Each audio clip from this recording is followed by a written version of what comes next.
vamos de inmediato con la entrevista ofrecida. Nos acompaña el economista Guillermo Avellán, gerente general del Banco Central del Ecuador, a quien le damos la bienvenida. Muy buenos días, Carlos. Muchas gracias por la invitación. Un saludo cordial a todos los que nos sintonizan a través de KCH Noticias. Economista, muy buenos días, bienvenido a Caché. Como le decía, hablemos primero de lo político. El pasado 16 de septiembre, la Asamblea Nacional le devolvió al Ejecutivo las ternas para integrar las juntas de regulación, justamente aquellas que se definían como parte de la Ley de Defensa de Dolarización que reformó el Código Orgánico Monetario y Financiero. Ya estaba todo listo supuestamente para empezar a trabajar, pero la Asamblea Nacional le ha dicho al presidente de la República: tenga sus ternas, todavía no es momento de conformarlas. Esto evidentemente retrasa el trabajo y la consecución de los objetivos que se han planteado en el Banco Central. Efectivamente, Carlos, la Asamblea Nacional decidió regresar las primeras ternas que envió tanto para la Junta Monetaria como Financiera. El presidente luego procedió a enviar dos nuevas ternas para cada una de las juntas. De la última información que tenemos, los 6 miembros, tanto los 3 que irían para la Junta Monetaria como los otros 3 que irían para la Junta Financiera, han sido ya calificados, sus papeles han sido ingresados a la Asamblea y los asambleístas en el transcurso de esta semana deberían revisarlos y eso debería llegar al Pleno para la votación definitiva de las dos juntas. Entonces estamos desde el Banco Central muy atentos para poder implementar todas las reformas en el campo monetario, especialmente en lo que respecta al Banco Central, y para aquello se necesita que ya esté conformada la Junta Monetaria. Este primer portazo en la entrega de las ternas ha retrasado los trabajos, le consultaba al interior del Banco Central, porque una de las ideas, conversábamos con usted hace unos meses, era no perder ni un solo minuto, conformar estas ternas y empezar a trabajar, porque no son pocas las cosas que hay que hacer. ¿Se ha visto dilatado el trabajo en torno a este tema luego de esta decisión? Lamentablemente sí, Carlos. El Banco Central ha concluido ya la metodología para el cálculo de las tasas de interés y lamentablemente al no contar con una junta, en este caso específicamente será la Junta Financiera quien tiene que revisar y aprobar la nueva metodología para el cálculo de las tasas de interés. Esta todavía no ha podido ser implementada. Tomando en cuenta la coyuntura actual, la Junta de Política de Regulación Monetaria y Financiera, que hasta hace poco estuvo vigente, decidió aprobar una resolución en la cual, la 676 exactamente, en donde se dispone que la nueva Junta Financiera tendrá 2 meses para poder revisar y aprobar la nueva metodología para el cálculo de las tasas de interés una vez posicionadas los miembros de la Junta. Entonces, esto definitivamente retrasa la implementación de la nueva metodología, pero sin embargo el Banco Central está muy atento a lo que sucede en la Asamblea, porque de eso depende poder avanzar con esta nueva metodología para que sea aprobada e implementada de manera progresiva una vez sea posicionada la Junta Financiera. Tendrá 2 meses para poder implementar de manera progresiva esta metodología en los 13 segmentos crediticios que cuenta el país. Estaremos pendientes entonces a las decisiones que se tomen desde la Asamblea Nacional. Estamos conversando a esta hora de la mañana, cuando son las 7:46 de la mañana exactamente, con el economista Guillermo Avellán, gerente general del Banco Central del Ecuador. Mi compañera Joana Ramos se suma a esta conversación. Joana, por favor, adelante. Gracias, Carlos. Economista, muchísimas gracias por estar aquí en Caché Noticias. Vamos a cambiar de tema también porque Ecuador ha recibido ya por parte del Fondo Monetario Internacional desembolsos que ascienden a, cerrando la cifra, $7.000 millones entre 2019 y 2021. Adicionalmente, en las próximas horas se espera también un nuevo desembolso de $800 millones. ¿Este dinero es de libre disponibilidad? ¿Cómo ingresará a las arcas fiscales? Buenos días, Johanna. Efectivamente, una vez aprobado el programa, el acuerdo con la República del Ecuador por parte del directorio del Fondo Monetario Internacional, se aprobarán 800 millones. El Ministerio de Economía recibirá en la cuenta única del Tesoro 800 millones. Y luego, en el mes de diciembre, recibirá un segundo desembolso por 700 millones con eso se completarían los 1.500 millones que había ofrecido el Fondo Monetario Internacional. Lo más importante es que se activan también otras líneas de financiamiento para el Ecuador, que suman un poco más de 4.000 millones, un monto cercano a 4.500 millones en estos meses del año. Y el próximo año, Ecuador adicionalmente por parte del Fondo Monetario Internacional, porque recordemos que el acuerdo llegaría hasta el 2022, recibiría un tercer desembolso por 1.000 millones de dólares, y de esa manera completarían los 2.500 millones de dólares que el Fondo Monetario se había comprometido a desembolsar para Ecuador. Estos 2.500 se suman ya a los 4.000 que había recibido Ecuador, que suman un total de 6.500 millones de dólares. Ahora, pero estos desembolsos, economista, vienen también de un acuerdo, como usted lo había mencionado, ¿no? Y del cumplimiento de algunos requisitos que se pide también por parte del Fondo Monetario Internacional.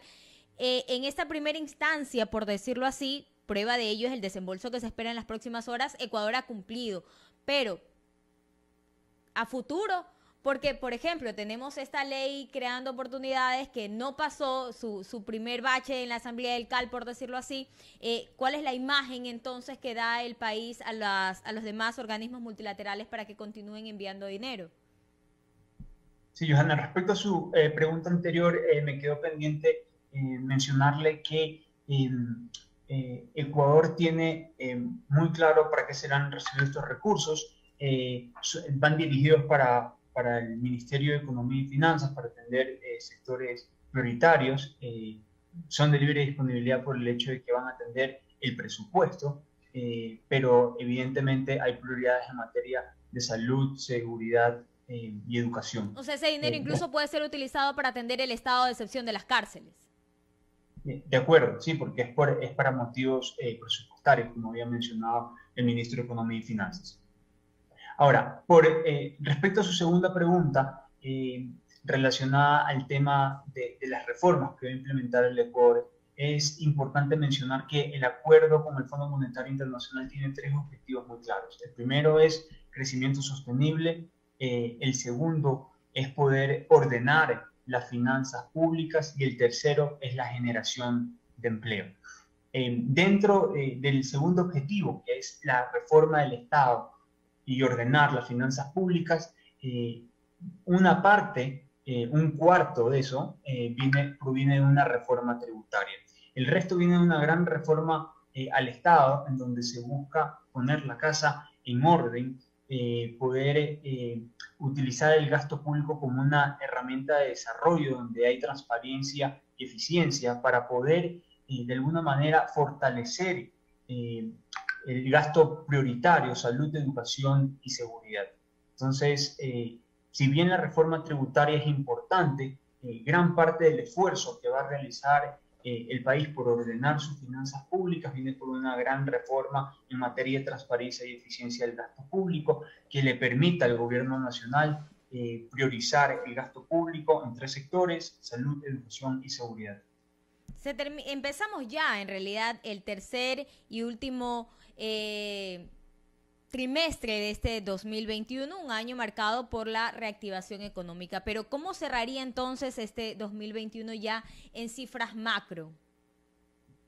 Sí, tenemos cifras bastante positivas. Vemos que la confianza del consumidor está en su nivel más alto, la confianza empresarial también está en su nivel más alto, y eso ha permitido que tanto el consumo de los hogares, por un lado, y por otro lado, la inversión privada, el componente de inversión que conocemos como la formación bruta de capital fijo, se hayan recuperado con mucha fuerza ya a partir del segundo trimestre de este año. La última previsión que tiene el Banco Central es de 3%.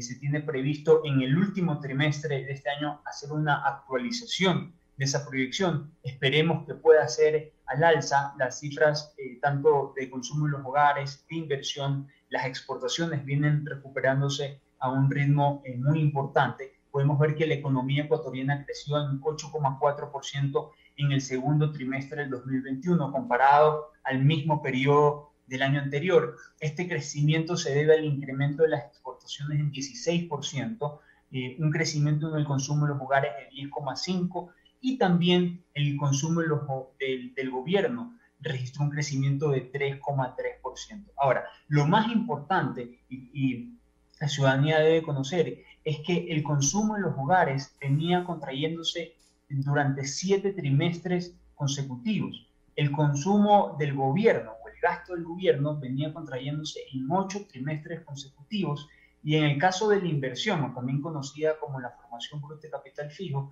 venía contrayéndose en 10 trimestres consecutivos. Y finalmente, en este segundo trimestre, estos 3 componentes que son esenciales para el crecimiento económico ya reportan un crecimiento muy importante, como mencionaba previamente. ¿Ustedes tienen conocimiento entonces por qué este crecimiento, por qué se dejó de contraer el consumo en los hogares, el gasto del gobierno? ¿Tiene que ver con la vacunación o otros factores? Sí.